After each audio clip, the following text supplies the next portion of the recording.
অন্য সময়ের ইবাদতে আমরা আল্লাহ তাআলাকে পাওয়ার চেষ্টা করি, আর রাতের শেষ প্রহরে স্বয়ং আল্লাহ বান্দাকে ডাকতে থাকেন।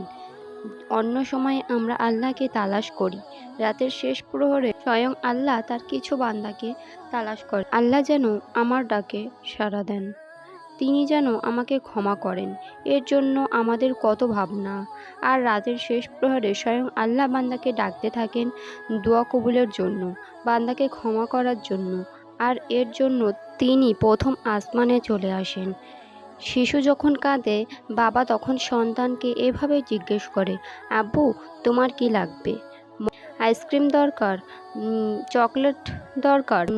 আব্বুকে বলো, আব্বু এক্ষুনি এনে দেবে। ঠিক এমন ভাবেই আমাদের রব আমাদেরকে জিজ্ঞেস করেন, হে আমার বান্দা, তোমাদের কি লাগবে তা আমার কাছে বলো, আমি তোমাদেরকে দেব। হুকুম পালন করার মতো সময় হবে না। পারিবারিক সমস্যার কারণে অথবা অসুস্থতার কারণে দিনের পর দিন দোকান বন্ধ রাখতে পারি, অথচ নামাজের জন্য 10 মিনিট দোকানটা বন্ধ রাখতে পারবে না। মোবাইলেও সময় দেওয়ার টাইম আছে, ফেসবুক ইউটিউব দেখার সময় হয়, কিন্তু নামাজের সময় হয় না। এগুলো হয় গুনাহের কারণে, দিনের পথে পিছিয়ে পড়ার মূল কারণ।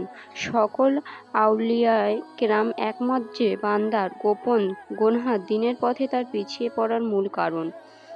সুতরাং সতর্কতা হলো সেফ জোনে থাকা, আর এটাই হলো মূল।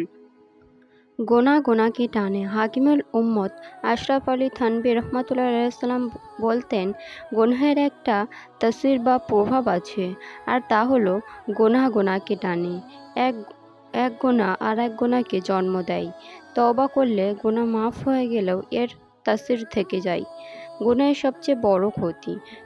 সবচেয়ে বড় এবং ভয়াবহ ক্ষতি হলো মানুষ আল্লাহর ইবাদত থেকে মাহরুম হয়ে যায়। আল্লাহর ইবাদত করতে মন চায় না, নেক কাজের প্রতি কোনো আকর্ষণ থাকে না। যদিও হাতে অনেক সময় থাকে, কিন্তু আল্লাহর হুকুম মানার মতো তৌফিক হয় না। যেমন আজানের শব্দ কানে আসে, কিন্তু মসজিদে যেতে নামাজ আদায় করার মতো তৌফিক হয় না। দোকানে বসে আড্ডা দিতে অযথা সময় নষ্ট করবে, অথচ মসজিদ একদম নিকটে, তারপরেও মসজিদে যাবে না। হেলাফেলায় সময় নষ্ট করবে, আল্লাহর হুকুম পালন করার মতো সময় হবে না। পারিবারিক সমস্যার কারণে অথবা অসুস্থতার কারণে দোকান বন্ধ রাখলে কোনো সমস্যা নাই, কিন্তু নামাজ পড়ার জন্য দোকানটা বন্ধ রাখতে যত সমস্যা। গোনা ক্যান্সারের মতো।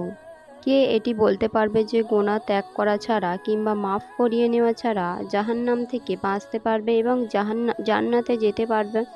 কেউই বলতে পারবে না। সুতরাং আমাদের করণীয় কি? একটাই করণীয়, গোনা থেকে বেঁচে থাকার সর্বোচ্চ চেষ্টা করা এবং এর পরেও গোনা হয়ে গেলে সঙ্গে সঙ্গে তওবা করে নেওয়া। গোনা তো ক্যান্সারের মতো, ক্যান্সার থেকে সতর্ক থাকা যেমন জরুরি, গোনা থেকেও সতর্ক থাকা জরুরি। ক্যান্সার হলে যেমন কেটে ফেলতে হয়, গোনা হয়ে গেলেও তওবা করে নিতে হয়।